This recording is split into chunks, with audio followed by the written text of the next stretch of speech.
જય જિનેન્દ્ર, સાદર વંદન.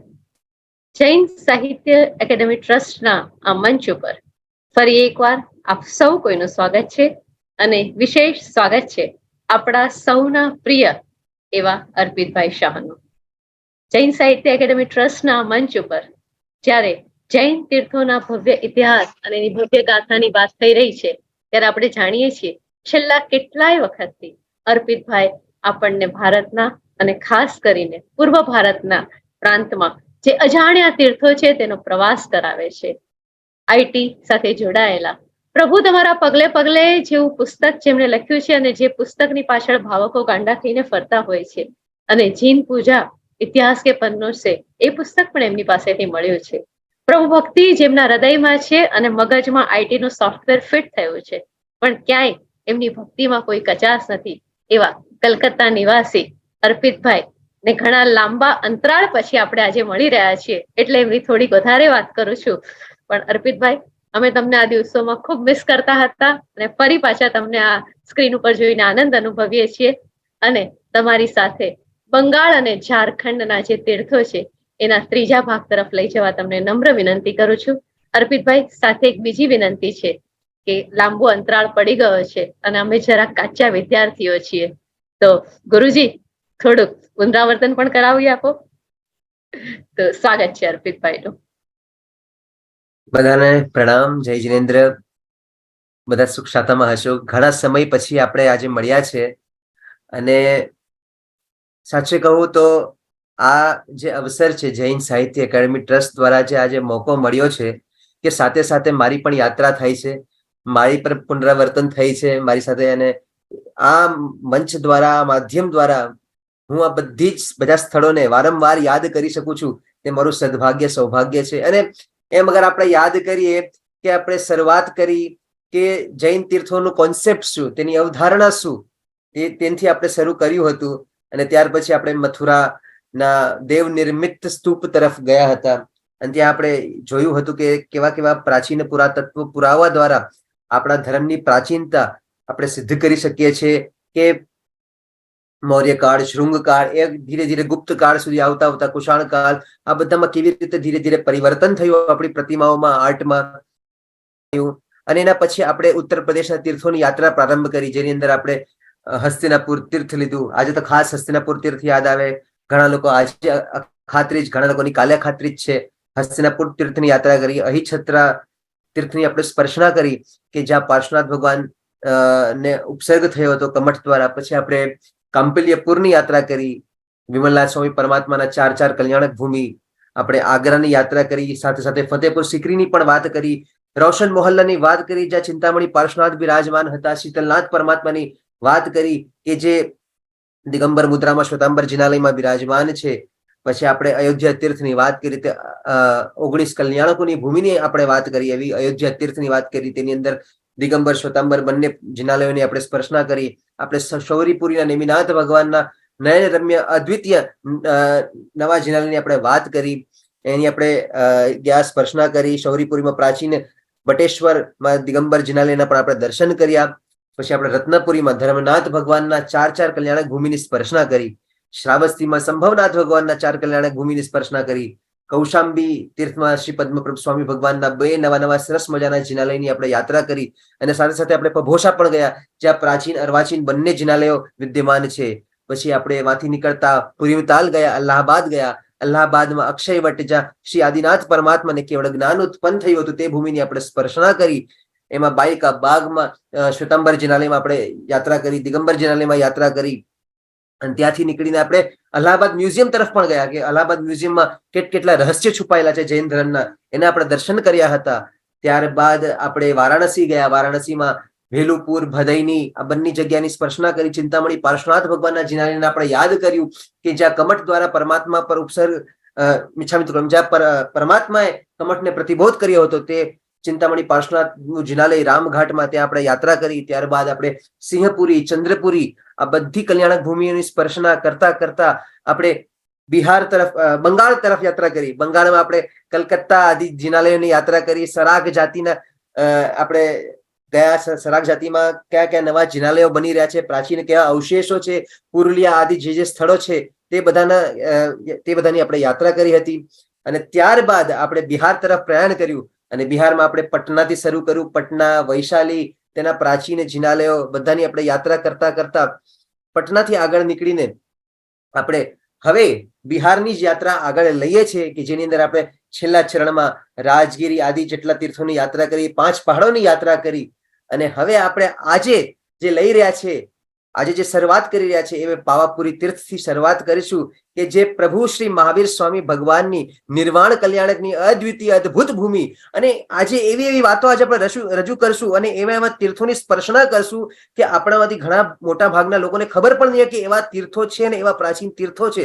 તો મને ખૂબ જ ઉલ્લાસ છે કે આજે આપણે સાથે મળીને જે તીર્થોની સ્પર્શના કરશું અને એક ભાવ યાત્રા જેવી રીતે કે આપણે હંમેશા એક દ્રવ્ય યાત્રા તો કરતા જ હોઈએ છીએ, પણ આજે ભાવ દ્વારા બધી જ તીર્થોની આજે આપણે યાત્રા પ્રારંભ કરીએ. તો હું અનુમતિ ચાહું છું સિજલબેન કે હવે એક નાનકડું સિનોપ્સિસ જેટલું મને યાદ હતું તે હિસાબથી મેં નાનો પ્રયાસ કર્યો. હવે આજનું યાત્રા આપણે પ્રારંભ કરીએ. તો જેમ મેં કહ્યું, આજે આપણે બિહાર ઝારખંડના જે તીર્થો, એમાં ખાસ કરીને બિહાર એટલે પરમાત્માની વિચરણ ભૂમિ, વિહાર ભૂમિ. એવા આ અદ્ભુત અદ્વિતીય વિહાર ભૂમિની માંથી પસાર થતા થતા એમ વિચાર આવે કે આપણે બદ્દિલપુર તીર્થની જે યાત્રા કરી હતી ત્યાં શીતલનાથ પરમાત્માના કલ્યાણક ભૂમિઓ હતા. અને એવી રીતે કરતા કરતા જયારે આપણે આગળ વધીએ તો એમ વિચાર આવે કે આ પાવાપુરીની ધન્ય ધરા કેવી કે જ્યાં માત્ર ને માત્ર શ્રી મહાવીર સ્વામી ભગવાનનું નિર્વાણ નથી થયું, સાથે કેટલી ઘટનાઓ બની છે પાવાપુરીમાં. તો તેને આજે આપણે યાદ કરવાની એક નાનકડો પ્રયાસ કરશું અને આપણે પાવાપુરી તીર્થથી આપણે યાત્રા શરૂ કરી રહ્યા છે. કે સૌથી પહેલા તો કે પરમાત્મા મહાવીર સ્વામી ભગવાન ચંપાપુરી નગરીથી વિહાર કરીને છમ્માણી ગ્રામ પહોંચ્યા.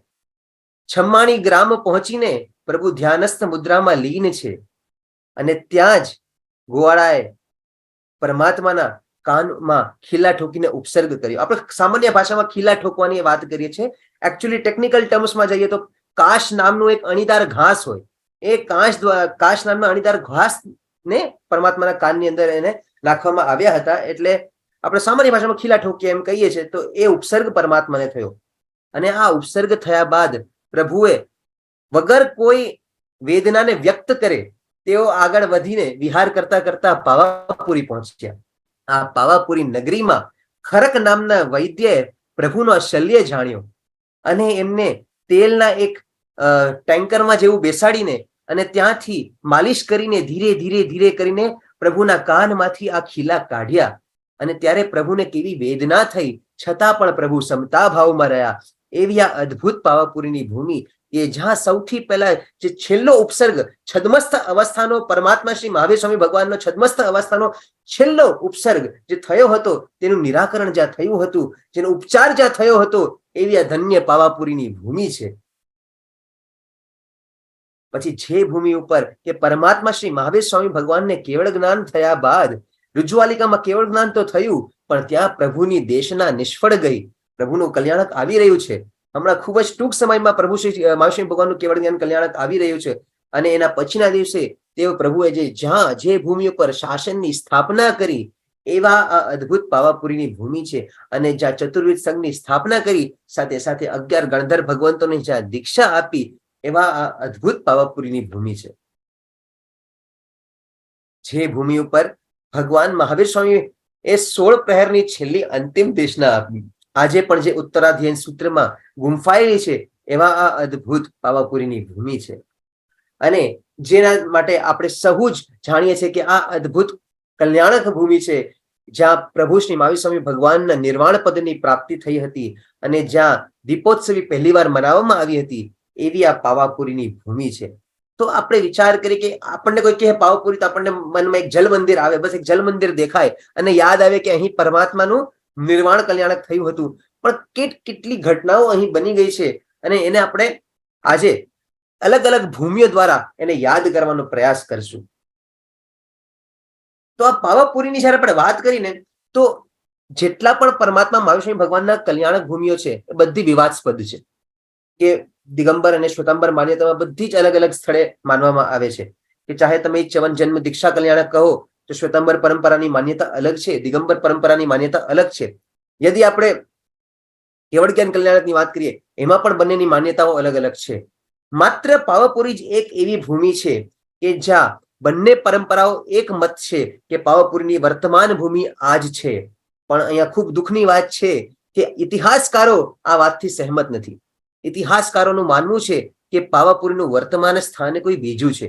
તો પાવાપુરીનું વર્તમાન સ્થાન કયું છે અને શું ઇતિહાસકારો બરોબર છે, કરેક્ટ છે એની વાતોમાં, તો તેને આજે આપણે વિચારવાનો એક પ્રયાસ કરશું.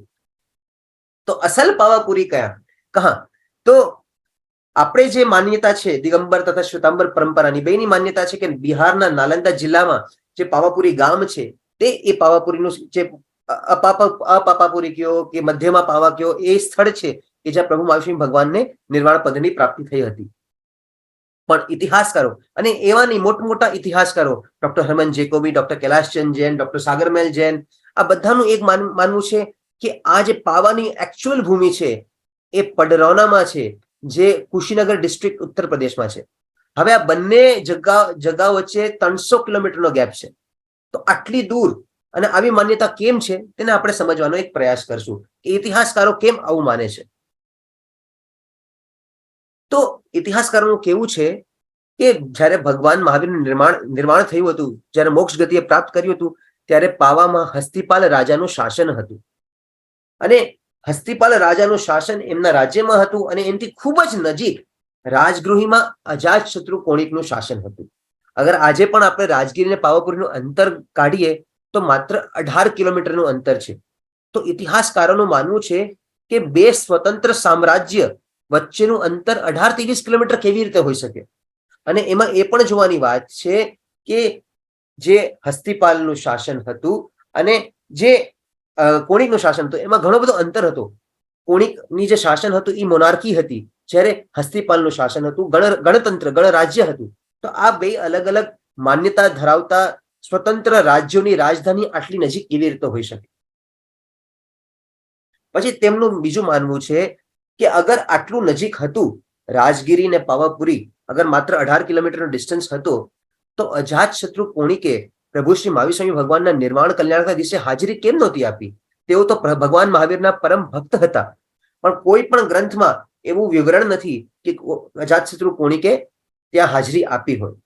અને કલ્પસૂત્ર અનુસાર કાશી કૌશલના 18 ગણરાજ્યના 8 મલ્લ શાસકો, એ કાશી 9 લીછવી શાસકો, આ 18 રાજાઓ ત્યાં હાજર હતા અને તેઓ વચ્ચે ખૂબ જ મૈત્રીપૂર્ણ સંબંધ હતો. પણ તેઓનો સંબંધ કોણિક સાથે સારો ન હતો અને એટલે ઇતિહાસકારોનું કહેવું એમ છે કે આટલી નજીક તેઓ આવવાનું રિસ્ક લઈ શકે શું? મગધની રાજધાનીથી આટલું નજીક આવું શું એ લોકો માટે સંભવ હતું? તો આવો એક પ્રશ્ન ચિહ્ન પણ તેઓ ઉપાડે છે. હવે આપણે બૌદ્ધ ગ્રંથોને લઈએ તો બૌદ્ધ ગ્રંથોમાં પણ એક પાવાનો ઉલ્લેખ આપણને પ્રાપ્ત થાય છે કે બૌદ્ધ ગ્રંથો એમ કહે છે કે પાવા ઉપર મલ્લોનું શાસન હતું, મલ્લ રાજ્ય હતું અને તે કુશીનગરના નજીક હતું. એટલે જે ઇતિહાસકારોનું જે માનવું છે તે આનાથી સમન્વય બેસે છે. દીઘ નિકાય નામનો જે બૌદ્ધ ગ્રંથ છે એમાં પણ કહેવામાં આવ્યું છે કે ગૌતમ બુદ્ધે ભોગનગરથી તેઓ આગળ વધ્યા અને ત્યાંથી તેઓ પાવા ગયા. એ પાવામાં તેઓએ કુંડાના ઘરે અંતિમ ભોજન લીધું અને ત્યાંથી તેઓ કુશીનગર ગયા અને કુશીનગરમાં તેમને પરિનિર્વાણ પ્રાપ્ત થયું. અને જે જગ્યાએ કુંડાનું ઘર હતું ત્યાં એક સ્તૂપનું નિર્માણ કરવામાં આવ્યું હતું કે ત્યાં તેમને અંતિમ ભોજન ગ્રહણ કર્યું હતું. તો આજે પણ એ સ્તૂપ વિદ્યમાન છે અને તે સ્તૂપ જે પડરૌનામાં છે એ 1814માં તેનું ઉત્ખનન થયું હતું અને એ ઉત્તર પ્રદેશના કુશીનગરથી લગભગ 15 કિલોમીટર દૂર સ્થિત છે. તો અહીં પણ ઇતિહાસકારોનું જે માન્યતા છે તેની સાથે સમન્વય બેસે છે. હવે પડરૌનામાં જે એક્સકવેશન ઉત્ખનન થયા હતા ત્યાંથી પણ 3 જૈન પ્રતિમાઓ પ્રાપ્ત થઈ છે. એટલે અહીં એક આર્કિયોલોજીકલ ટેકો પણ મળે છે આ વાતને. અને જ્યારે હ્યુએન જે ચીની પ્રવાસી હતા તેઓ 7મી સદીમાં ભારત પ્રવાસ માટે આવ્યા હતા અને તેઓએ નાલંદાની એની આસપાસની ઘણી બધી જગ્યાઓમાં પ્રવાસ કર્યો હતો, પણ ત્યાં તેમને કોઈ પાવાનો ઉલ્લેખ ન કર્યો. પણ જે ઉત્તર પ્રદેશ પાસે જે કુશીનગર છે એની પાસે જે પાવા છે તેનો એને ઉલ્લેખ કર્યો હતો. તો હવે આપણે આ વાતને વિચારીએ કે શું સાચેમાં જે આ ઇતિહાસકારોનું માનવું છે એ સત્ય છે કે નથી. તો જેમ આપણે પહેલા પણ વાત કરી કે આગમ ગ્રંથો અનુસાર છમ્માણી ગ્રામમાં પ્રભુ ઉપર ઉપસર્ગ થયો, ખિલ્લા ઠોકવાનો જે છદ્મસ્ત અવસ્થામાં જે છેલ્લો ઉપસર્ગ હતો તે ત્યાં થયો અને ત્યારથી તેઓ પાવા તરફ વિહાર કર્યો અને ત્યાં તેમનું શલ્ય જાણીને ખરક નામના વૈદ્ય તેમને કાનમાંથી કાશ કાઢ્યા. તો જે છમ્માણી ગામનું જે વર્તમાન સ્થળ છે એ બિહાર શરીફ નામના ગામ પાસે છમન નામનું ગામ છે. એ છમન નામના ગામથી પાવાપુરી એટલે જે નાલંદા પાસે પાવાપુરી છે આપણી માન્યતા છે તે માત્ર 15 કિલોમીટર દૂર છે, પણ પડરૌનાથી 270 કિલોમીટર દૂર છે. તો એક રાતમાં પ્રભુએ 270 કિલોમીટરનો વિહાર કર્યો હોય તે સંભવ જણાતું નથી. હવે આપણે બીજી વાત પણ કરીએ કે પરમાત્માનું કેવળ જ્ઞાન થયું રુજુવાલિકામાં અને ત્યારબાદ તેઓએ એક રાત વિહાર કરીને બીજા દિવસે સવારે તેઓ પાવાપુરી પહોંચ્યા. તો ઝુંબક ગ્રામથી પણ આ નજીક હોવું જોઈએ પાવા. તો એમ હવે આપણે અગર ડિસ્ટન્સને અગર આપણે જાણીએ તો શ્વેતાંબર પરંપરા અનુસાર કટવાલડી નામનું જે ગામ છે, જમક નામનું ગામ છે જે ગિરડી જિલ્લામાં છે, તેનાથી આ પાવા આપણી માન્યતા હિસાબે જે પાવાપુરી છે તે ઘણું નજીક છે. અને દિગંબર અનુસાર ઝુંબક ગામનું વર્તમાન સ્થળ જમુઈ છે. તો આ બેથી કેટલું ડિસ્ટન્સ છે એ આપણે જોઈ લઈએ. તો યદિ પાવાપુરીથી આપણે જોઈએ તો આપણા પાવાપુરીના માન્યતા હિસાબથી લગભગ 159 કિલોમીટર થાય અને જમુઈથી 104 કિલોમીટર થાય. પણ જે પડરૌના છે એ 440 અને 380 કિલોમીટરનો આટલો ગેપ થઈ જાય. એટલે બંને પરંપરાની માન્યતાને અગર આપણે ધ્યાનમાં રાખીએ તો પણ જે આપણે વર્તમાન નાલંદા સમીપ જે પાવાપુરી છે તેનો ઇતિહાસ વધારે સિદ્ધ થાય. અને એ સમયમાં પ્રાચીન સમયમાં 3 અલગ અલગ શહેરો પાવા નામથી પ્રખ્યાત હતા. ઉત્તરમાં કુશીનગર સમીપ ઉત્તરા પાવા હતું, દક્ષિણમાં હજારીબાગ સમીપ દક્ષિણા પાવા હતું અને આ બંનેની વચ્ચોવચ્ચ જે ગામ હતું તેને મજ્જીમા પાવા એટલે મધ્યમાં પાવા કહેવામાં આવતું હતું. અને મજ્જીમા પાવાનું નામ કલ્પસૂત્ર, આવશ્યક ચૂર્ણી અને વિવિધ તીર્થકલ્પમાં મધ્યમાં પાવા નામથી સ્પેસિફિક ઉલ્લેખ આપણને પ્રાપ્ત થાય છે. એટલે તેઓ પણ સાચા હતા, એ અલગ પાવા હતી અને આ પાવા અલગ છે જે મધ્યમાં પાવા હતી જેને આપણે પાવાપુરી માનીએ છીએ. એટલે જે દિગંબર અને શ્વેતાંબર પરંપરાની માન્યતા હિસાબથી જે પાવાપુરી છે એ જ સત્ય વર્તમાન પાવાપુરી છે. તો હવે આપણે પાવાપુરી તીર્થની યાત્રાએ આગળ વધીએ છીએ. તો સૌથી પહેલા આપણે યાત્રા કરશું પાવાપુરીનું મહેસેન વન કે જ્યાં આજે સમોસરણ મંદિર દ્રષ્ટિગોચર થાય છે. એ સૌથી પહેલા સમોસરણ મંદિરની જે ભૂમિ છે એ ધર્મતીર્થ સ્થાપનાની ભૂમિ છે કે જ્યાં મહાસ્વામી ભગવાને ચતુર્વેદ સંઘની સ્થાપના કરી. એ ભૂમિ છે કે જ્યાં ગૌતમ સ્વામી આદિ 11 ગણધરોએ દીક્ષા લીધી હતી. જે કલ્પસૂત્રનો ગણધરવાદ જે આપણે સાંભળીએ છીએ પર્યુષણમાં, એ 11 મહાબ્રાહ્મણોના મનના જે જ્યાં સંશયો દૂર થયા હતા એવી આ અદ્ભુત સમોસરણની ભૂમિ છે. અને જ્યાં ત્રિપદીનું શ્રવણ કરીને ગણધરોએ દ્વાદશાંગીની રચના કરી એવી આ સમોસરણ તીર્થની ભૂમિ છે. અને ઉત્તરાધીન સૂત્રમાં ગુમ્ફિત જે અંતિમ દેશના છે એવી આ સમોસરણ તીર્થની ભૂમિ છે. તો આ સમોસરણ તીર્થ આપણને મળ્યું કેવી રીતે તેની પાછળનો આપણે ઇતિહાસ જાણીએ. કે પ્રાચીન કાળમાં આ જે જગ્યા હતી જેના નવું સમોસણ આપણે જેને કહીએ છીએ તે ભૂમિમાં એક વેરાન જંગલ હતું અને ત્યાં માત્ર ને માત્ર એક અવશેષ હતો. એ હતો 8 ફૂટ અને 4 ફૂટ 8 ફૂટ ઊંચો અને 4 ફૂટ પહોળો આ સ્તૂપ જેનો આપણે ફોટો જોઈ શકીએ છીએ. એ માન્યતા મુજબ પ્રભુજીના મોટા ભાઈ નંદીવર્ધન રાજા દ્વારા આ સ્તૂપ નિર્મિત હતો અને એ ભૂમિ ઉપર નિર્મિત હતો કે જ્યાં પ્રભુ વીરની દેશના ભૂમિ એટલે જ્યાં સમોસરણનું મૂળ સ્થાન હતું તેની સ્મૃતિ રૂપે અહીં નિર્માણ કરવામાં આવ્યું હતું. આ સ્તૂપની પાસે એક ચમત્કારી કૂવો પણ છે. તો આ બધાને ધ્યાનમાં રાખીને અહીંયા નવા સમોસરણ તીર્થની સ્થાપના કરવામાં આવી. આ જે કૂવો છે તો કિંવદંતી અનુસાર એક કથા સાંભળવામાં આવે છે કે આખું ખેતરો વચ્ચે આ જમીન હતી, જંગલો વચ્ચે જમીન હતી અને અહીં ગોવાળિયાના બાળકો અહીં રમવા આવતા હતા. આ સ્તૂપ જ્યાં હતો તેની બાજુમાં પ્રાચીન ચરણ પાદુકા બિરાજમાન હતા અને તેઓ રમતા રમતા આ ચરણ પાદુકા ઉપાડતા છોકરાઓ અને આ કૂવામાં નાખી દેતા અને ધમાકો સાંભળીને બાળકો રાજી થઈ જતા હતા. પણ દિવ્ય ચમત્કારથી પગલા બીજા દિવસે ફરીવાર ગોખલામાં આવી જતા હતા અને આવી રીતે કાળક્રમે ચાલતું રહ્યું. તો જ્યારે અહીંના વહીવટદારોએ આ વસ્તુ જોઈ તો તેમને દુઃખ થયું અને એ લોકોએ પરમાનન્ટલી આ ચરણ પાદુકાને જલ મંદિરની આગળ એક નાનકડી દેરી સ્થાપના કરીને ત્યાં આજે વર્તમાનમાં બિરાજમાન કરી દેવામાં આવ્યા છે. यदि આપણે વિવિધ તીર્થકલ્પનો ઉલ્લેખ જાણીએ તો તેમાં પણ આ કુવાનો ઉલ્લેખ આપણને પ્રાપ્ત થાય છે કે વિવિધ તીર્થકલ્પ કહે છે કે પ્રભુના નિર્વાણના દિવસે મોક્ષ કલ્યાણના દિવસે દેવો અહીં આવતા હતા અને અહીં નિર્વાણ ઉત્સવ કરતા હતા અને આ કુવાના જળમાં એટલો પ્રતાપ એટલી તાકાત હતી કે આ એના જળ માત્રથી દીવડાઓ પ્રગટી જતા હતા. તો એવા આ ચમત્કારી કુવાનો પ્રતાપ હતો. તો આ બધા ઇતિહાસને ધ્યાનમાં રાખીને અમુક વર્ષો પહેલા 1957માં પરમ પૂજ્ય આચાર્ય ભગવાન શ્રી રામચંદ્ર સુરેશ્વરજી મહારાજાએ અહીં એક નવા સમોસણ દેરાસરની સ્થાપના કરી, પ્રતિષ્ઠા કરવામાં આવી તેમના વરદ હસ્તે. અને એ સમયમાં આ સૌથી પહેલું ભારતનું સર્વપ્રથમ સમોસણ આકારનું મંદિર હતું. અને એટલું બધું ધ્યાનમાં રાખીને આ મંદિર બનાવવામાં આવ્યું હતું કે સમોસણનો જે આકાર હોય કે પ્રથમ ગઢમાં અહીં 10,000 પગથિયા હોય સમોસણમાં, તો તેને ધ્યાનમાં રાખીને અહીં પ્રથમ ગઢના 10 પગથિયા બનાવવામાં આવ્યા અને બીજા અને ત્રીજા ગઢના 5,000 પગથિયાના સ્મૃતિરૂપ અહીં 5 પગથિયા બનાવવામાં આવ્યા અને આખું ફૂલ માર્બલ આરસમાં બનાવવામાં આવ્યું. અને વચ્ચોવચ અહીં ચતુર્મુખી એવા મહાવિષ્ણુ ભગવાનની સ્થાપના કરવામાં આવી અને ગભારામાં 12 પરશરાનું દ્રશ્ય પણ બનાવવામાં આવ્યું. અહીં આપણે તેના આગળ દર્શન કરીશું. તો અહીં ગભારાની અંદર આપણે જઈએ તો મહાવિષ્ણુ ભગવાન વચ્ચોવચ વિરાજમાન ચતુર્મુખી અને એને ચારો તરફ અહીં 12 પરશુરામને આપણે જોઈ શકીએ છીએ.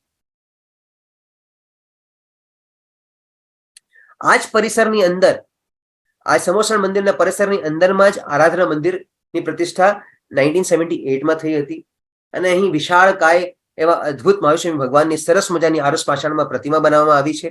અને તેની સાથે સાથે જે ખાસ વાત છે કે આ પરમાત્મા મહાવિષ્ણુ ભગવાનની બંને તરફ ગૌતમ ગણધર તથા સુધર્મા ગણધર આ બંનેની સિદ્ધ મુદ્રામાં, યુઝ્યુઅલી આપણે જે પ્રતિમાઓ જોઈએ તે ગુરુ મુદ્રામાં હોય, પણ અહીં તીર્થંકરની જેમ જ સિદ્ધ મુદ્રામાં ગૌતમ સ્વામી તથા સુધર્મા સ્વામી ભગવાનની વિશાળ પ્રતિમાઓ સ્થાપિત કરવામાં આવી છે.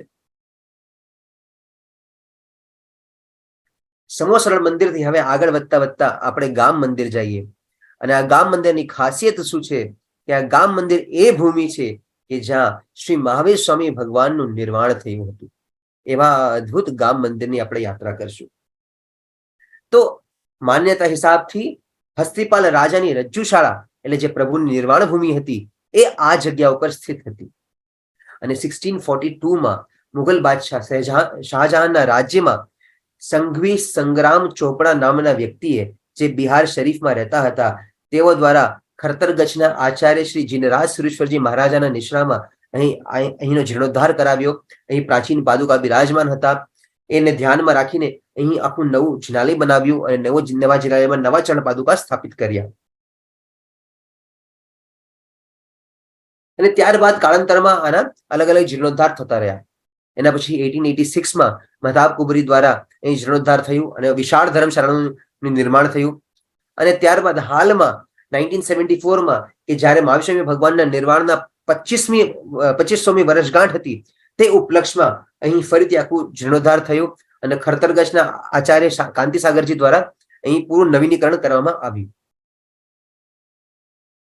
તો અહીં આપણે દર્શન કરી શકીએ છીએ એવા મહાવિષ્ણુ ભગવાનના એવા પ્રાચીન અદ્ભુત મહાવિષ્ણુ ભગવાનના દર્શન કરીએ અને તેની સામે એક દેહરીમાં પ્રાચીન ચરણ પાદુકા બિરાજમાન છે તેના આપણે દર્શન કરી શકીએ છીએ. નાનકડી ઘૂંટીની અંદર, સરસ મજાની ઘૂંટીની અંદર એવા પ્રાચીન ચરણ પાદુકા બિરાજમાન છે અને તે ચરણ પાદુકામાં શું લખેલું છે, શું લેખ છે તેના પણ હવે આગળ આપણે દર્શન કરીશું.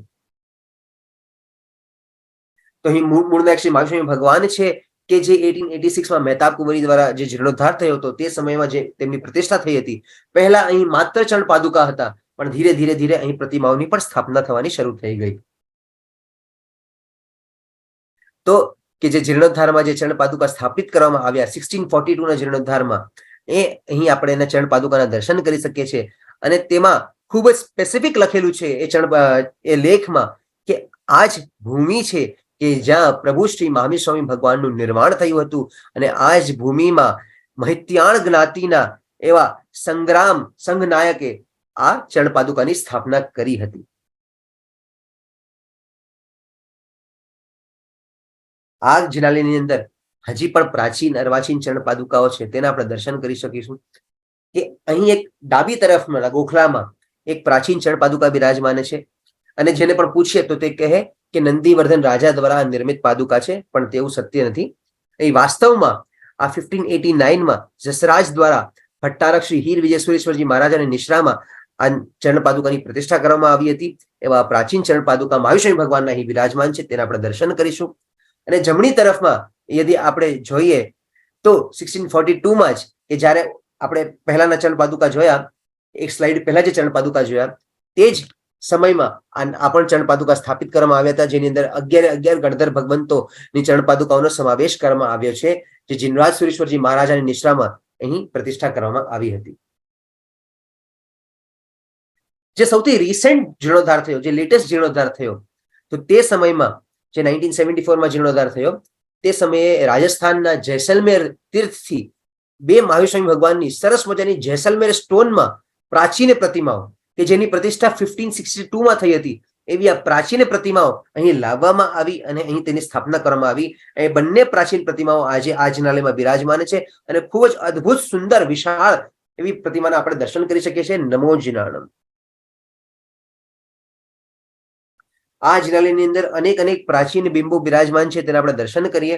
કે સાથે સાથે ખરતરગચના દાદા ગુરુદેવની ચરણ પાદુકા બિરાજમાન છે અને 17મી સદીની શાંતિનાથ ભગવાનની એવી ખૂબ જ અમૂલ્ય બહુમૂલ્ય પ્રતિમા છે કસોટી પથ્થરમાં. અગર આપણે પ્રતિમાને જોઈએ તો આવું શિલ્પ આપણને ભાગ્યે જ જોવા મળે કે પરમાત્માનું મુખારવિંદ જરાક મોટું છે, શરીર જરાક નાનું છે, એવી એ સમયના શિલ્પને યાદ કરાવતું, એની ઝાંખી આપતી આવ્યા પ્રતિમાના આપણે દર્શન કરી શકીએ છીએ, 17મી શતાબ્દીની પ્રતિમાના. અને એની બાજુમાં અને દેવરથી ઘણી ક્ષમા શ્રવણની આપણે વાત કરી કે જેના દ્વારા આપણને આગમો આજે પ્રાપ્ત થયા છે, તેમની સ્મૃતિરૂપ એમની આ પ્રતિમા સરસ મજાની જમણી તરફ આપણે જોઈ શકીએ છીએ. એ પ્રતિમા લગભગ 19th સેન્ચુરીમાં એટલે 1854માં બનાવવામાં આવી હતી, સ્થાપના કરવામાં આવી હતી. એવી મહેન્દ્ર સુરી દ્વારા પ્રતિષ્ઠિત દેવરથી ઘણી ક્ષમા શ્રવણની પ્રતિમાના આપણે દર્શન કરીએ. ગામ મંદિરથી નીકળીને હવે આપણે જૂના સમોસણ મંદિર તરફ જવાનું છે. કે આપણે પણ જે વાત કરી હતી કે એ જૂના સમોસણ મંદિરની વાત, કે જે સમોસણનો દેરાસર આપણે ઓલરેડી દર્શન કરી લીધા, જ્યાં કૂવો હતો, કૂવામાં રોજ બાળકો ચરણ પાદુકા નાખીને રમતા હતા, એ ચરણ પાદુકા અહીં સ્થાપિત કરવામાં આવી. આપણે જોઈ શકીએ છીએ આ ચરણ પાદુકા. અને સાચે કહું તો આ ચરણ પાદુકામાં એટલો પ્રભાવ છે કે એની પૂજા કરવાથી સાચે એવો આભાસ થાય છે કે જાણે શ્રી મહાવીર સ્વામી ભગવાન સાક્ષાત અહીં હાજર હોય એવો અદ્ભુત ચરણ પાદુકાના અહીં સ્થાપન કરવામાં આવી છે. કે જ્યારે પણ આપણે પાવાપુરી જઈએ અવશ્ય આ જિનાલયની યાત્રા કરવાનું ચૂકતા નહીં, કેમ કે અહીંના ચરણ પાદુકામાં જે તેજ છે, જે પ્રતાપ છે, એવા બીજે ક્યાંય પ્રાપ્ત થતા નથી.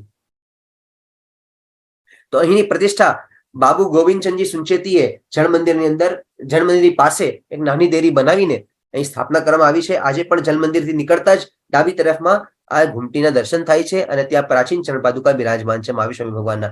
અહીં કોઈ લેખ નથી આ પાદુકા ઉપર, એટલે કેટલી પ્રાચીન છે તેનું આપણને ખબર નથી, પણ માન્યતા મુજબ જેમ માન્યતા એમ કહે છે કે પ્રભુ મહાવીર સ્વામી ભગવાનના સમયની જ ચરણ પાદુકા છે. અહીં મહેતાબ કુંવરજી દ્વારા અને નેમિચંદજી ધોળિયા દ્વારા નિર્મિત એક જિનાલય હતું, જેને પૂરું સંપૂર્ણપણે નવીનીકરણ કરીને મહાવીર સ્વામી પંચ કલ્યાણક મંદિર રૂપે બનાવવામાં આવ્યું છે હાલમાં. એ પ્રાચીન જિનાલયની પ્રતિષ્ઠા 1875માં થઈ હતી અને જલ મંદિરની ઠીક સામે, એટલે જલ મંદિરથી નીકળતા સામે જ આ દેરાસરના દર્શન થાય છે. અહીં મૂળનાયક મહાવીર સ્વામી ભગવાન, ઋષભદેવ શાંતિનાથ ભગવાન બિરાજમાન છે અને એમનો કાળાંતરે જીર્ણોદ્ધાર થતો રહ્યો. 2005માં પણ જીર્ણોદ્ધાર થયો હતો આચાર્ય શ્રી મુક્તિપ્રભ સુરેશ્વરજી મહારાજની નિશ્રામાં. અને ઈસવીસન 2017 એટલે ખૂબ જ હાલમાં અહીં આચાર્ય વિજય શ્રી કીર્તિય સુરેશ્વરજી મહારાજાની નિશ્રામાં અહીં સંપૂર્ણપણે જીર્ણોદ્ધાર થયો. અને આપણે જોશું કે પહેલા જ જિનાલય કેવું હતું, 2 માળનું જિનાલય હતું પહેલા, નીચે અને ઉપર, અને હવે કેવું જિનાલય પંચ કલ્યાણકનું બન્યું છે તેના આપણે દર્શન કરીશું. તો આ ડાબી તરફમાં જે ફોટો જોઈ રહ્યા છે કે એ જીર્ણોદ્ધાર પૂર્વનું દેરાસર હતું, 2 માળનું દેરાસર હતું, નાનકડું સરસ મજાનું દેરાસર હતું. પણ હવે એનું નવીનીકરણ થઈને ખૂબ જ કોતરણી વાળું સરસ મજાનું એક પંચ કલ્યાણક જેવા બનાવવામાં આવે છે મહાવીર સ્વામી ભગવાનના, એવા આ નક્કાશીયુક્ત જિનાલયના આપણે દર્શન કરી શકીએ છીએ. પહેલા પ્રભુ જ્યાં બિરાજમાન હતા, જે વેદીમાં બિરાજમાન હતા, અને હવે આ વેદી કેવી દેખાય છે તેના પણ આપણે ફોટો જોઈ શકીએ છીએ. પ્રભુ શ્રી મહાવીર સ્વામી ભગવાન અહીં બિરાજમાન હતા. સાથે સાથે ઋષભદેવ પરમાત્મા, શાંતિનાથ ભગવાનની પ્રતિમા અહીં બિરાજમાન હતી, તેના આપણે દર્શન કરી શકીએ છીએ.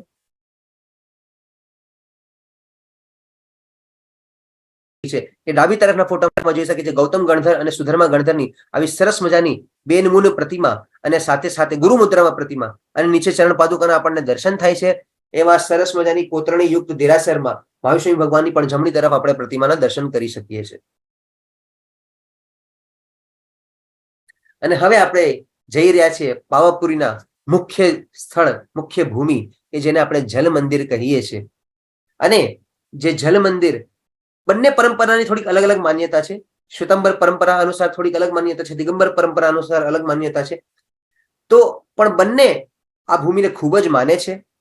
દિગંબર પરંપરા અનુસાર આ ભૂમિ પરમાત્માની નિર્વાણ ભૂમિ હતી અને શ્વેતાંબર પરંપરા અનુસાર આ ભૂમિમાં પરમાત્માનો અગ્નિદાહ અંતિમ સંસ્કાર કરવામાં આવ્યો હતો. આટલો ડિફરન્સ છે. શ્વેતાંબર પરંપરા અનુસાર માન્યતા છે કે ગામ મંદિર છે, જ્યાં ગામ મંદિર આપણે દર્શન કરે, યાત્રા કરી, તે ભૂમિમાં પરમાત્માનું નિર્માણ થયું હતું અને અહીં પરમાત્માની શિબિકા લઈને આવ્યા હતા અને ત્યાં અગ્નિદાહ આપવામાં આવ્યું. એવી આ જળ મંદિરની ભૂમિ છે. અને કિંવદંતી અનુસાર એ કથા આપણે જાણીએ છીએ, સાંભળીએ છીએ કે જ્યારે પરમાત્માનો અગ્નિદાહ થયો ત્યારે પરમાત્માની રાખ લેવા, અહીંની ભૂમિની માટી લેવા એટલી પડાપડી થઈ કે અહીં એક ખૂબ મોટો ખાડો થઈ ગયો અને ખાડામાં એક સરોવર બન્યું અને સરોવરની વચ્ચોવચ્ચ અહીં નંદીવર્ધન રાજા દ્વારા અહીં સરસ મજાનું જિનાલય નિર્માણ કરવામાં આવ્યું, જે આગળ જતા જતા તેના વારંવાર જીર્ણોદ્ધાર થતા ગયા અને આજે તે જલ મંદિરના રૂપે વિખ્યાત છે, પ્રખ્યાત છે અને દૂર દૂરથી લોકો તેના દર્શન કરવા આવે છે. તો 84 વીઘાના વિશાળ ભૂમિ ઉપર આ જિનાલય વિદ્યમાન છે અને અહીં પહોંચવા માટે પણ 600 ફૂટ લાંબો પુલ છે. અને જોવાની વાત છે કે આ 600 ફૂટ લાંબો પુલ પહેલા નહોતો. પહેલા લોકોને યાત્રા જ્યારે કરવી હતી ત્યારે નૌકામાં બેસીને યાત્રા કરવી પડતી અને તેઓ વચ્ચે જલ મંદિર પહોંચતા. પણ પછી યાત્રિકોને ગુરુ ભગવંતની સગવડ માટે અહીં આખો લાંબો પુલ બનાવવામાં આવ્યો અને અહીંનો આખો સંપૂર્ણ જીર્ણોદ્ધાર 1873માં કલકત્તા નિવાસી શેઠ જીવનદાસજી દ્વારા કરવામાં આવ્યો હતો. આખા સંપૂર્ણ જિનાલયનો જીર્ણોદ્ધાર અને ત્યારે આખું આરસ દ્વારા નવીનીકરણ કરવામાં આવ્યું અને તેનું સ્થાપત્ય હવે આપણે જાણશું અને સમજશું. તો એ જોઈ શકે છે કમળના સરોવર વચ્ચે એવા સરસ મજાનો આ શ્વેત પાષાણમાં બનેલું, આ શ્વેત સંગમરમરમાં બનેલું અને ચારો તરફ જ્યાં નૈસર્ગિક વાતાવરણ છે, પશુ પક્ષીઓનો કલરવ છે અને ત્યાં કમળની ખેતી જ્યાં એવી વચ્ચોવચ્ચ એવા જલ મંદિરનું આપણે દર્શન કરી શકીએ છીએ. તો યદિ આના સ્થાપત્યને જાણીએ તો પૂરું સ્ક્વેર આકારમાં આ જલ મંદિર બનેલું છે અને આની જે આર્કિટેક્ચરલ સ્ટાઇલ્સ છે એ ખૂબ જ મિક્સ એન્ડ મેચ કરેલી છે. આની અંદર આપણને રાજસ્થાની શિલ્પ જોવા મળે, મુઘલ શિલ્પ જોવા મળે અને એ સમયમાં જે પ્રચલિત આ જે એમાલ્ગમેશન હતું આ બે કલ્ચરનું અને સાથે સાથે ગુજરાતી શિલ્પ એટલે ગુજરાત એટલે મારું ગુર્જર શૈલી પણ અહીં થોડી બહુ જોવા મળે છે. તો અહીં વચ્ચોવચ્ચ જલ મંદિરનું આખું સ્ટ્રક્ચર છે અને એની ચારે તરફ અહીં નાની નાની દેહરીઓ છે. આ નાની દેહરીઓની અંદર ચરણ પાદુકાઓ બિરાજમાન છે. કોની ચરણ પાદુકા છે તેનું પણ આપણે આગળ અધ્યયન કરશું. અને અહીં સરસ મજાના એક તોરણ બનાવેલું છે. આ તોરણના પણ આપણે દર્શન કરી શકીએ છીએ. જલ મંદિરની અંદર પ્રવેશ કરતા અંદરમાં આરસી 3 સુંદર વેદીઓ બિરાજમાન છે અને વચ્ચોવચ્ચ જે મધ્ય વેદી છે એની અંદર મહાવિષ્ણુ ભગવાનની પ્રાચીન ચરણ પાદુકા વિદ્યમાન છે. માન્યતા અનુસાર 2600 વર્ષ પ્રાચીન નંદીવર્ધન દ્વારા ભરાવેલી આ પ્રાચીન ચરણ પાદુકા છે. તેના ઉપર કોઈ લેખ નથી એટલે તેનું સમયાંકન કરવો શક્ય નથી, પણ માન્યતા અને હિસાબથી આ 2600 વર્ષ જેટલી પ્રાચીન છે અને જેની અંદર સાક્ષાત પ્રભુ મહાવિષ્ણુ ભગવાનના સ્પંદનો જોડાયેલા છે.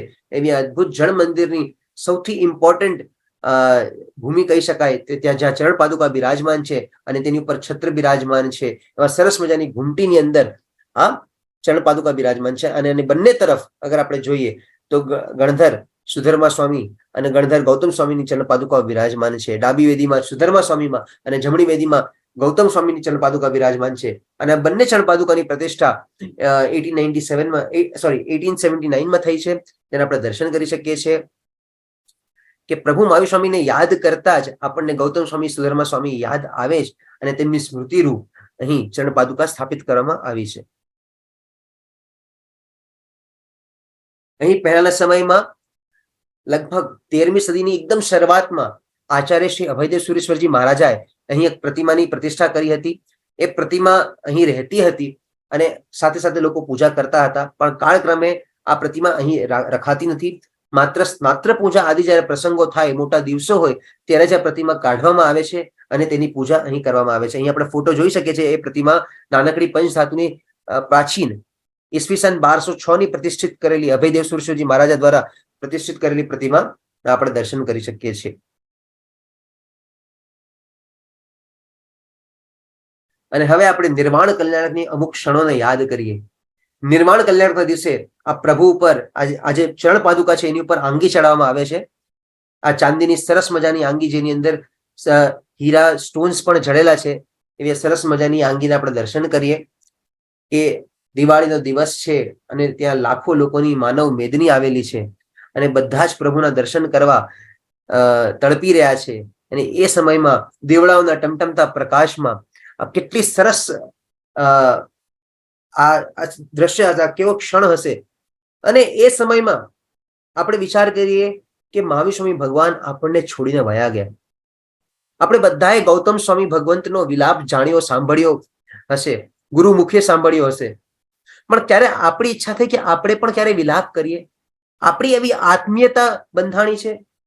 તો આજે આ ક્ષણને ધ્યાનમાં રાખીને આપણે પણ પરમાત્મા મહાવીર સ્વામી સાથે એક વાત કરીએ, એક વાર્તાલાપ કરીએ.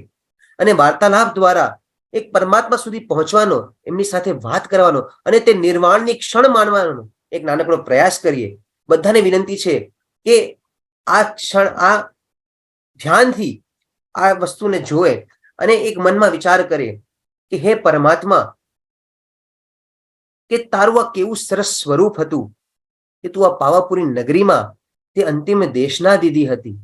અને અંતિમ દેશના દીધા પછી તેને ખબર પડી ગઈ હતી અને ત્યારબાદ તે સિદ્ધ ગતિને પ્રાપ્ત કરી હતી. એ આ પાવાપુરીની ભૂમિ અને દીવડાઓના પ્રકાશમાં આપણે જલ મંદિરની સજ્જાને જોઈ શકીએ છીએ. કેટલી અદ્ભુત અહીં આપણને દેખાય છે. જલ મંદિરની આપણને દ્રશ્ય આપણને દેખાય છે. અને અહીં આપણે એક વિચાર કરીએ કે પરમાત્મા, આજ તારી યાદ કરું છું મારે તને કે હે પ્રભુ, તારી યાદ આવે છે, ઘણી ઘણી યાદ આવે છે.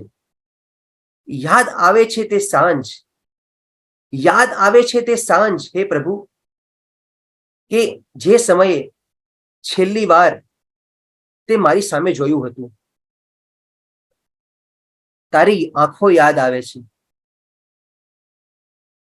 તારી આંખો યાદ આવે છે. તે જીવંત આંખ, તે ચમકદાર આંખ, લાખો વાતો એક વારમાં કહેતી આંખ. તારી યાદ આવે છે, ઘણી યાદ આવે છે. તે વાલ ભરેલી આંખ હજી યાદ આવે છે. આજે તારી યાદ આવે છે, ઘણી યાદ આવે છે. શું કહું પ્રભુ તને? આ જગતના લોકો તો માનવા પણ તૈયાર નથી કે હું તારી સામે બેઠો હતો. સામે શું, તે મને સંબોધીને પણ કહ્યું હતું. પણ જવા દે, લોકો માને કે ન માને, આપણને શું?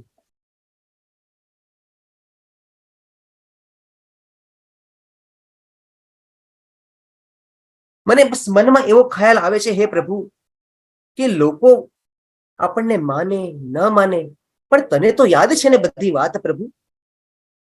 તે સાંજે રાત રાણીની મીઠી મીઠી મહેક પ્રસરી રહી હતી કે હવામાં સુવાસ હતી, મને યાદ નથી.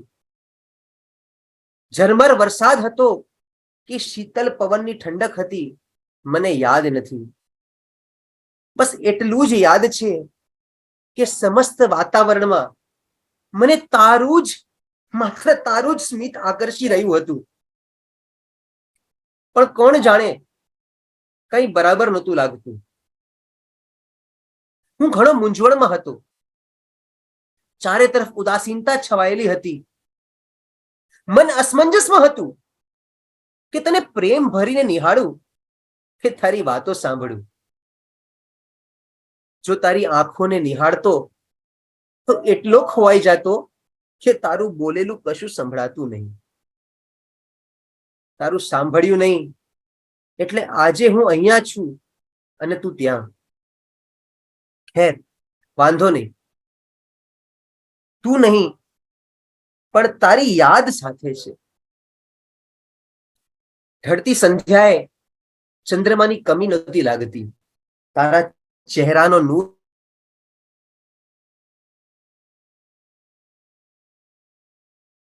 તારું મધુર સ્મિત, તારો મીઠો અવાજ, હજુ કેટલું યાદ કરું. યાદ કરતા ગમગીન બની જાઉં છું.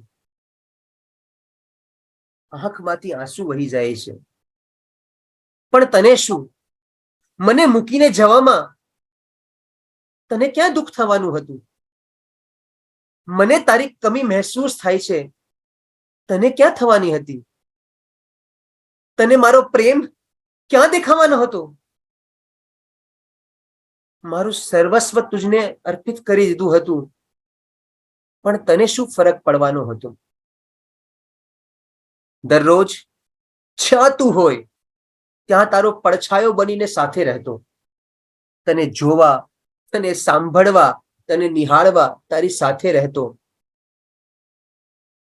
પણ ક્યારેય, હે પ્રભુ, ક્યારેય તે મને તારી પાસે બોલાવ્યો નહીં. હજી તને મારા મનની વ્યથાઓ કહું, મારો પ્રેમ છલકાવું તે પહેલા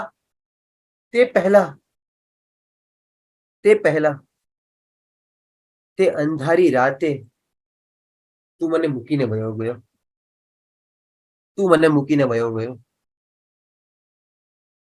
આવું કેમ કર્યું તે પ્રભુ? મારા પ્રેમની તને કોઈ કદર નથી? કેમ વીર, કેમ? મને હજુ વિશ્વાસ ન હતો તું મને મૂકીને કઈ રીતે જા. જેને પૂછતો હતો તે અશ્રુ ભીની આંખે એક જ વાત કરતું હતું, પણ મને તે સ્વીકાર્ય ન હતું. હું સ્વીકારું પણ કઈ રીતે? તારા નામનો નાદ હજુ હતો, પણ તું હોવા છતાંય ન હતું. કોઈ ગોરું ચંદન લઈને આવ્યું, કોઈ બહુમૂલ્ય વસ્ત્ર લઈને આવ્યું, કોઈ ક્ષીર સમુદ્રનું જળ લઈને આવ્યું, કોઈ સુગંધિત ચંદન લઈને આવ્યું, અને હું ખાલી હાથે ઉભો રહ્યો. જેનું સર્વસ્વ છીનવાઈ ગયું હોય તે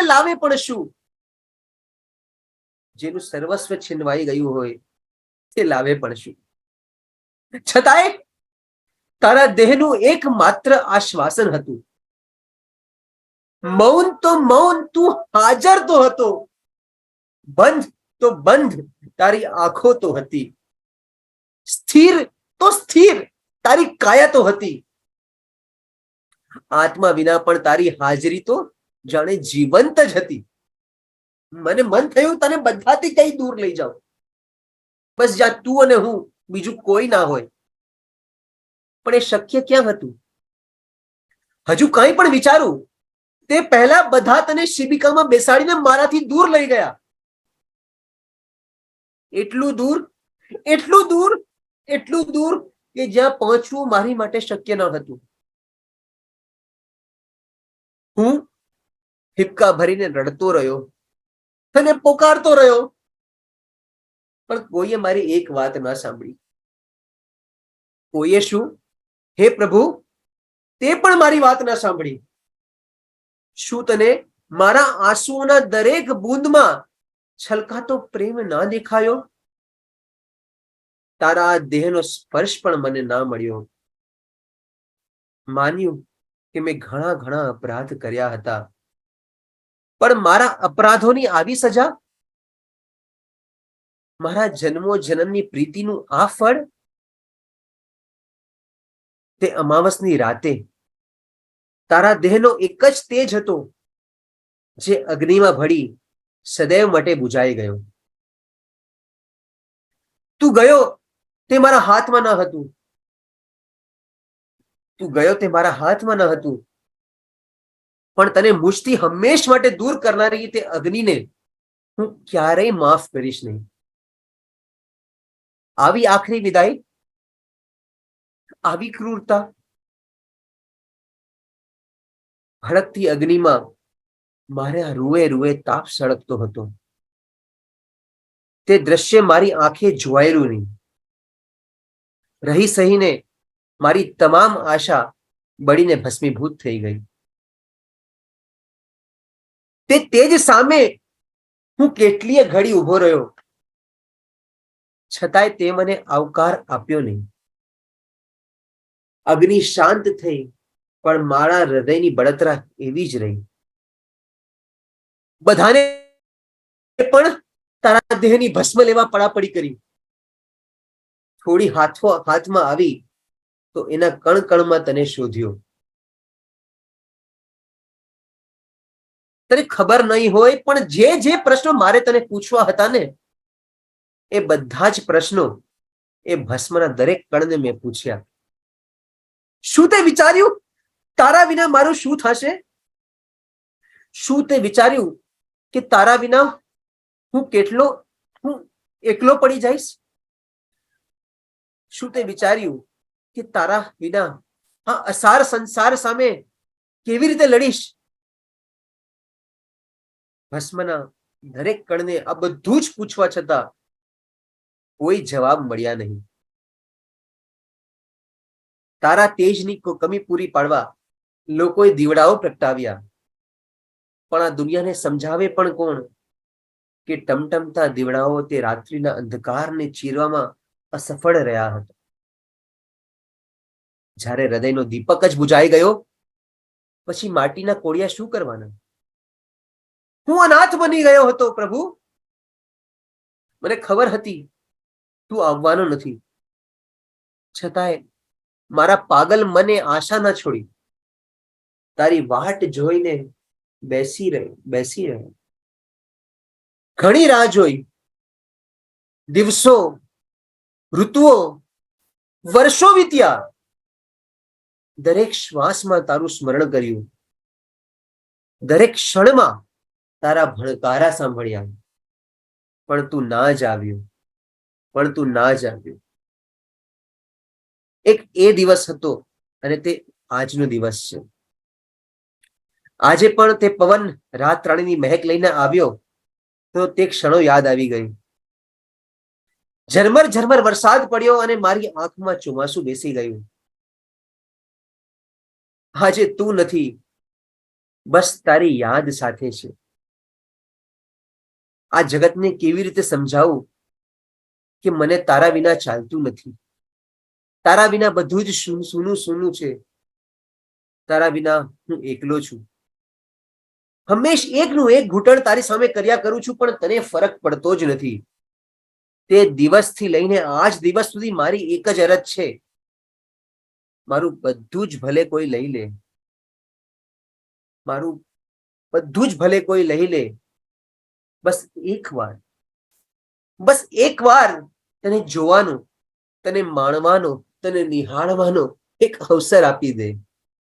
મારા દિલની વાત કહેવાનો એક મોકો આપી દે. તારી સામે રડવાનો એક મોકો આપી દે. તારા ખોળે મસ્તક ઝુકાવવાનો એક અવસર આપી દે, તો મારી આ ભવની પ્રીત પૂરી થાય અને મારા જીવનની દરેક ક્ષણ ધન્ય બને. મારા જીવનની દરેક ક્ષણ તુજમય બને. મારા જીવનની દરેક ક્ષણ વીરમય બને.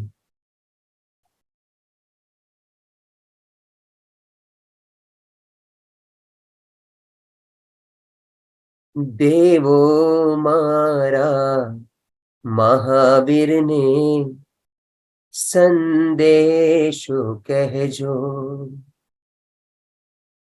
એક વાર આવીને પ્રભુજી દર્શન દેજો. એક વાર આવીને પ્રભુજી દર્શન દેજો. દેવો મારા મહાવીરને સંદેશો કહેજો. આજે પ્રભુ સાથે આપણે સૌ એકમેક થયા. આજે પ્રભુને આપણે સાચો વિલાપ કર્યો. અને જ્યારે પણ પાવાપુરી તીર્થની યાદ આવે ત્યારે પ્રભુ શ્રી મહાવીર સ્વામી ભગવાનના નિર્વાણની યાદ આવે. અને તે ક્ષણોને યાદ કરીને મને પ્રભુમય બની જાય, પ્રભુની યાદમય બની જાય. અને જે ચરમ તીર્થ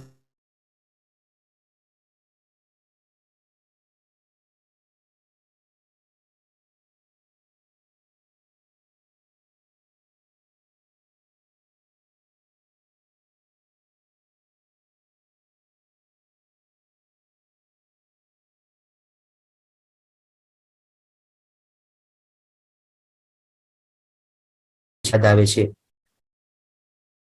અને પાવાપુરીની આપણે યાત્રાને આગળ વધારતા વધારતા આપણે દિવાળીના દિવસને યાદ કરીએ કે જ્યાં અહીં 51 કિલોનો લાડુ, નિર્વાણ લાડુ ચડાવવામાં આવે છે. આપણે જોઈ શકીએ છીએ કે કેવો વિશાળ લાડુ અહીં પ્રભુની સામે અર્પણ કરવામાં આવે છે નૈવેદ્ય રૂપે. આ જળ મંદિરની બારે આપણે જોઈ શકીએ છીએ કે 4 દેહરી હતી. આપણે પહેલા પણ ઘૂંટીઓ જોઈ હતી પ્રદક્ષિણામાં. એ 4 ઘૂંટીઓમાં અલગ અલગ ચરણ પાદુકા બિરાજમાન છે.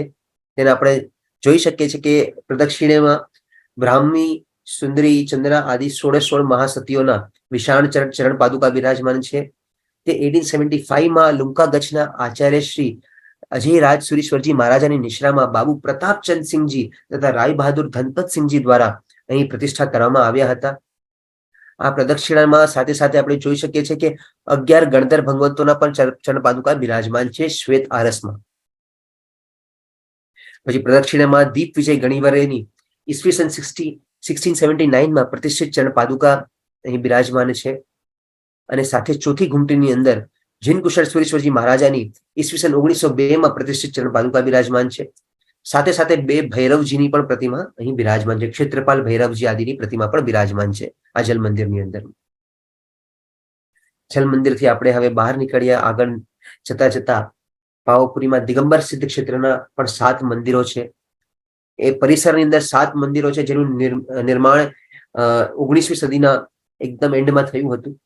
અને અહીં પ્રભુ મહાવીર ભગવાનના પ્રાચીન ચરણ પાદુકા બિરાજમાન છે. મૂળનાયક શ્રી મહાવીર ભગવાનની શ્વેત વર્ણી સરસ મજાની પદ્માસનસ્થ પ્રતિમા બિરાજમાન છે. અને અષ્ટપ્રાતિહાર્યયુક્ત ગુપ્તકાલીન ખૂબ જ પ્રાચીન પ્રતિમાઓ પણ અહીં બિરાજમાન છે જેને આપણે દર્શન કરીશું. મૂળનાયક ડાબી તરફ આપણે જોઈ શકીએ છીએ મૂળનાયક મહાવીર ભગવાનની પ્રતિમા આપણે દર્શન કરીએ. વચ્ચે 24 તીર્થંકર ભગવાનના જે પ્રાચીન ચરણ પાદુકા છે અહીં બિરાજમાન છે તેના દર્શન કરીએ. અને માનસ્તંભને જે પરિસરનો જે દ્રશ્ય છે તેના પણ આપણે દર્શન કરી શકીએ છીએ. જે ગુપ્તકાલીન પ્રાચીન પ્રતિમાઓની મેં વાત કરી હતી તેઓ અહીં વિદ્યમાન છે. ખૂબ જ સરસ અષ્ટપ્રાતિહાર્યયુક્ત પરિકર સાથે આ બધી જ ગુપ્તકાલીન પ્રાચીન પ્રતિમાઓ છે. આ 4 પ્રતિમાઓ અહીં ગભારાની અંદર બંને તરફ રાખવામાં આવી છે.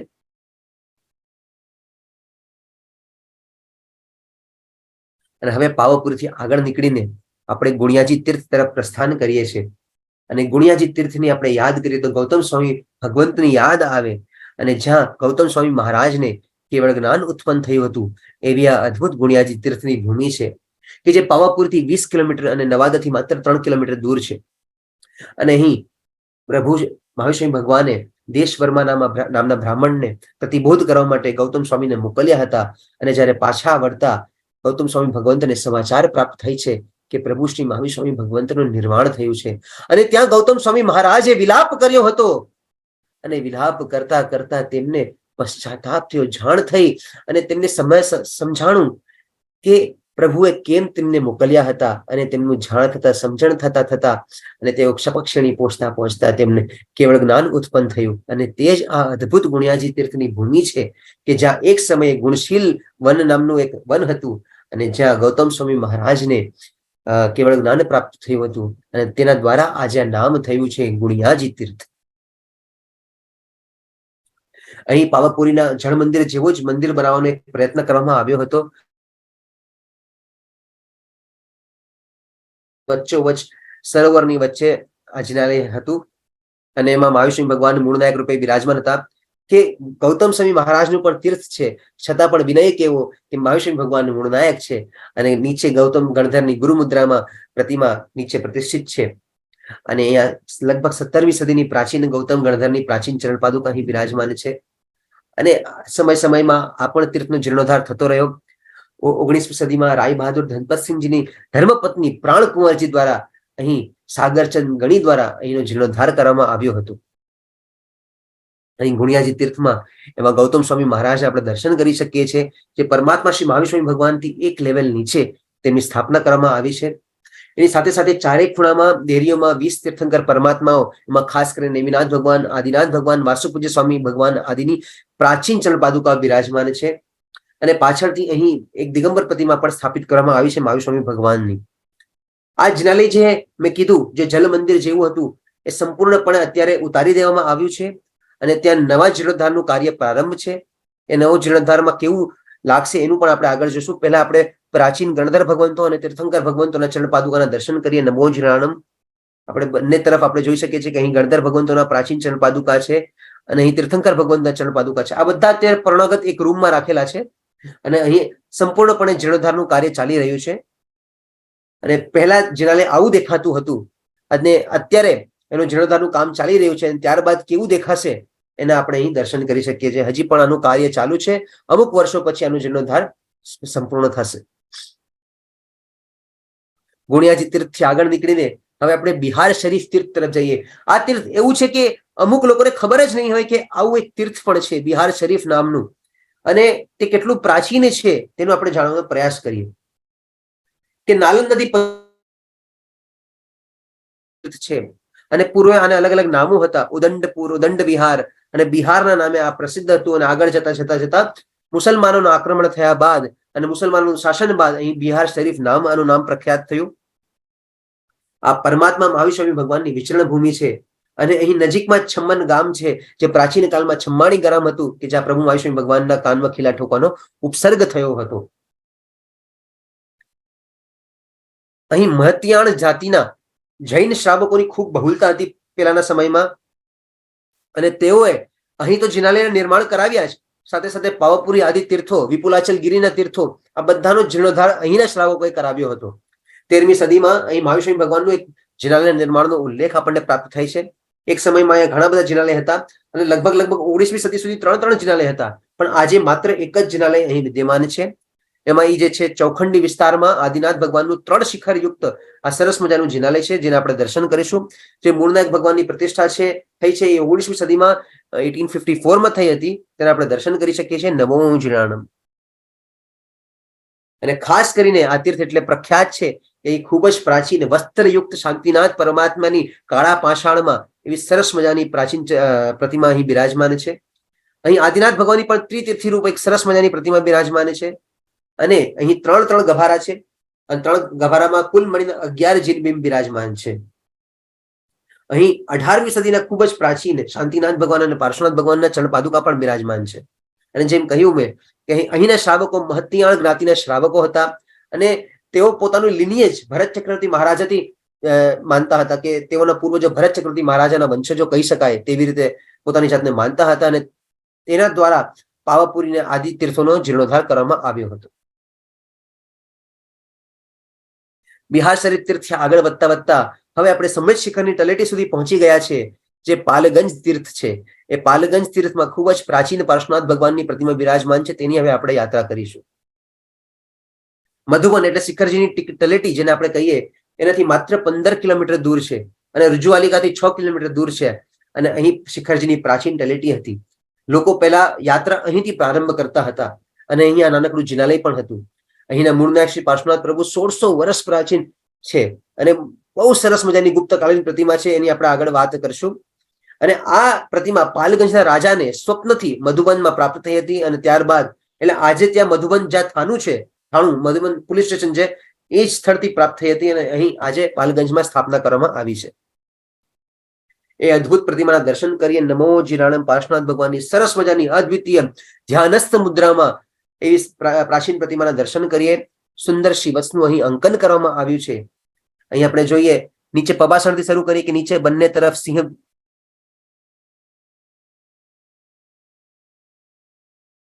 અંકન છે. સરસ મજાના આસન ઉપર પ્રભુ બિરાજમાન છે અને એ પ્રભુની પ્રતિમાની પાછળ અગર આપણે જોઈએ અહીં પણ આપણને જરા દેખાય છે અને પાછળ પણ દેખાય છે. આપણને સર્પફણા આપણને દેખાય છે કે પ્રભુની પાછળ સર્પના દેહની જેમ જે સપ્તફણા સુધી પહોંચે છે. આ સર્પનું દેહ જે સપ્તફણા સુધી અહીં આપણને પહોંચે છે અને પ્રભુની બંને બાજુ આપણને ચામરધારી ઇન્દ્રોદના દર્શન થાય છે. અને અહીં આપણે નાનકડા આકારમાં જોઈએ યક્ષ અને યક્ષિણીના પ્રતિમાના દર્શન થાય છે અને તેની ઉપર શ્રાવક શ્રાવિકાના પણ દર્શન થાય છે. બંને તરફ ઇન્દ્રોની ઉપર 18 તીર્થંકર પરમાત્માના દર્શન થાય છે. 3 3 3 અને આ તરફ પણ 3 3 3 એટલે કુલ મળીને 18 તીર્થંકર પરમાત્માનો દર્શન થાય છે. અને તેના ઉપર આપણને હાથીઓ ઉપર બેસેલા દેવો પુષ્પમાળા લઈને આવતા હોય એવું દર્શન થાય છે. અને તેના ઉપર પણ અગર આપણે જોશું તો ત્રણ તીર્થંકર ભગવાનની એટલે કુલ ટોટલ 6 પ્રતિમા એટલે કુલ મળીને 24 પ્રતિમાઓ પરિક્રમા છે. 24 તીર્થંકર ભગવાનની 24 પ્રતિમાઓ આપણને અહીં દર્શન થાય છે એક સાથે. અને સૌથી ઉપર અહીં અશોક વૃક્ષ અને ત્રિછત્રના આપણને દર્શન થાય છે. એટલે સંપૂર્ણ અષ્ટપાતી હાર્યયુક્ત સરસ મજાની આ પાર્શ્વનાથ ભગવાનની પ્રાચીન પ્રતિમાના અહીં પાલગંજમાં આપણને દર્શન થાય છે. સાથે એક સમયમાં દિગંબર અને શ્વેતાંબર બંને પરંપરાના અનુયાયીઓ અહીં દર્શન પૂજાનો લાભ લેતા હતા. વર્તમાન પ્રશાસન જે છે શાસન છે અહીં દિગંબર પરંપરા અનુસાર ચાલે છે અને પૂજા પદ્ધતિ પણ તેમના હિસાબથી ચાલે છે. પણ જિનાલયમાં શ્વેતાંબર પરંપરાથી 4 પ્રતિમા આજે પણ પૂજિત છે અને તે બધી પ્રતિમાઓ 15 થી 19મી સદીની વચ્ચેની પ્રતિમાઓ છે. સાથે 18મી સદીના અહીં પ્રાચીન ચરણ પાદુકા પણ છે.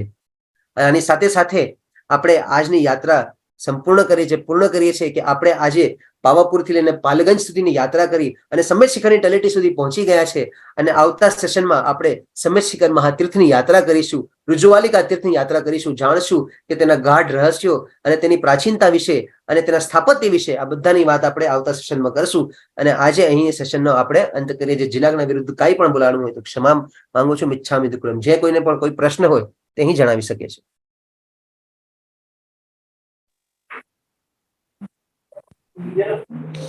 જી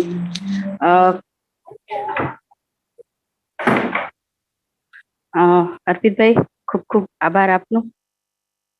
આજે આપણે ખૂબ જ વિગતે વાત કરી.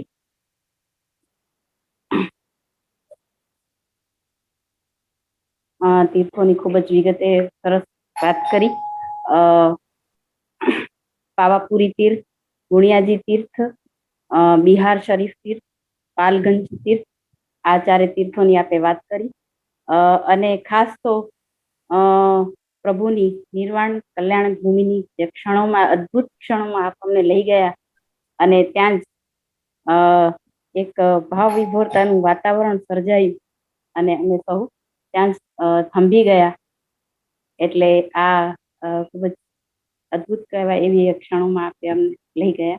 આપનો ખૂબ ખૂબ આભાર. અને અર્પિતભાઈ, અહીં કેટલાક પ્રશ્નો આવ્યા છે તો આપણે એને જોઈએ. આપને વિનંતી કે આપ એનો ઉત્તર આપો. આમાં ભાવનાબેન શાહનો પ્રશ્ન છે કે ચરણ પાદુકા કયા ભગવાનના છે એ કેવી રીતે નક્કી કરી શકાય? એમાં કોઈ લાંછન તો હોતા નથી, તો ચરણ પાદુકા કેવી રીતે નક્કી કરી શકાય? બરોબર સર, ખૂબ સરસ પ્રશ્ન છે. તો આપણે સૌથી પહેલા ચરણ પાદુકામાં જે લેખ હોય તે લેખ દ્વારા આપણે નિશ્ચય કરી શકીએ છીએ કે અહીં કયા ભગવંતના યા કયા ગણધર ભગવંતના કે કયા સાધુ ભગવંતના ચરણ પાદુકા છે. તે અહીં સંપૂર્ણપણે વિગતવાર લેખ લખેલો હોય એ લેખ દ્વારા આપણે જાણી શકીએ છીએ. પણ ચરણ પાદુકા છે કે જેમાં લેખ પણ હોતો નથી, કે જેવી રીતે આપણે વાત કરી કે પાવાપુરીના જલ મંદિરમાં જે મહાવીર ભગવંતના જે ચરણ પાદુકા છે અને જે જૂના સમોસણ મંદિરમાં જે ચરણ પાદુકા છે તેના ઉપર કોઈ લેખ આજે પણ વિદ્યમાન નથી. તો તે કિંવદંતી માન્યતા અનુસાર તેને માનવામાં આવે છે કે મહાવીર ભગવાનની મોક્ષ ભૂમિ છે. તો તે હિસાબથી જ અહીં તેમને ચરણ પાદુકા હશે.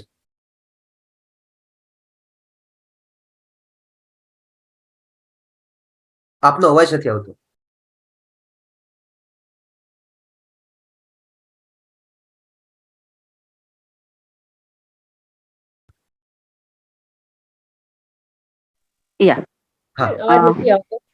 જી જી. બીજો પ્રશ્ન છે આપણે પૂર્ણાબેનનો છે કે પાવાપુરીમાં જે દીપ વિજયજી મહારાજ સાહેબની ચરણ પાદુકા છે તે પ્રભુજી ના હાલરડાના રચયિતા હતા તે જ? સંભવિત તે જ છે. એના ઉપર હજી એના પર વિશ્લેષણ નથી થયું, પણ છતાં પણ જે સંભાવના છે કે તે તેજ ગુરુ ભગવંતની ચરણ પાદુકા ત્યાં વિરાજમાન છે. જી. ત્રીજો પ્રશ્ન છે નિશાબેનનો કે વાય સમ મૂર્તિઝ are looking so wild specially eyes? એક પ્રકારના જે ચક્ષુઓ લગાડવામાં આવે તેના દ્વારા એવી એક આભાસ આપણને થઈ શકીએ છે. ખાસ કરીને આપણી એવી પ્રયાસ હોય કે પૂર્વના કાળમાં કાચના સ્ફટિકના ચક્ષુ લગાડવામાં આવતા, જેના કારણે આંખો વધારે મોટી ખુલ્લી રાખવામાં આવતી. દિગંબર પરંપરામાં ચક્ષુ લગાડવાની પ્રથા નથી હોતી. એમાં ધ્યાનસ્થ મુદ્રામાં નાસાગ્ર દ્રષ્ટિમાં રાખવામાં આવે છે. એટલે એક સૌમ્યતા ઘણીવાર એવા ચક્ષુઓ બનાવવા આવે જેના કારણે સૌમ્યતા ઓછી થઈ જાય છે ઘણીવાર પ્રતિમાની. જી જી. હા, ચોથો પ્રશ્ન છે વૈશાલીબેનનો. મહાવીર પ્રભુના પ્રતિમા વર્ષમાં એકવાર કાઢવામાં આવે છે, તો બાકીના સમયે અ, તે અપૂજ્ય રહે છે, અને આમ કરવાનું કારણ શું? એ જે અભયદેવ સુરશ્રીજી મહારાજા દ્વારા 1206 માં જે પ્રતિષ્ઠિત પ્રતિમા છે તેની પૂજા દરરોજ થાય છે. તેની પૂજા દરરોજ પૂજારી દ્વારા કરવામાં આવે છે, પણ તેને બહાર રખાતી નથી.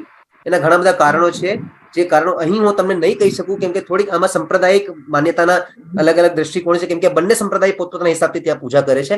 એટલે બધાની માન્યતાઓને ધ્યાનમાં રાખીને તેની પૂજા અવશ્ય દરરોજ થાય છે, પણ સ્નાત્રાદિ જ્યારે પણ પ્રસંગો થાય છે ત્યારે તે પ્રતિમાનો ઉપયોગ કરવામાં આવે છે અને તેના ઉપર સામૂહિક રીતે પૂજા અર્ચના થાય છે. જી, ખૂબ ખૂબ આભાર અર્પિતભાઈ આપનો.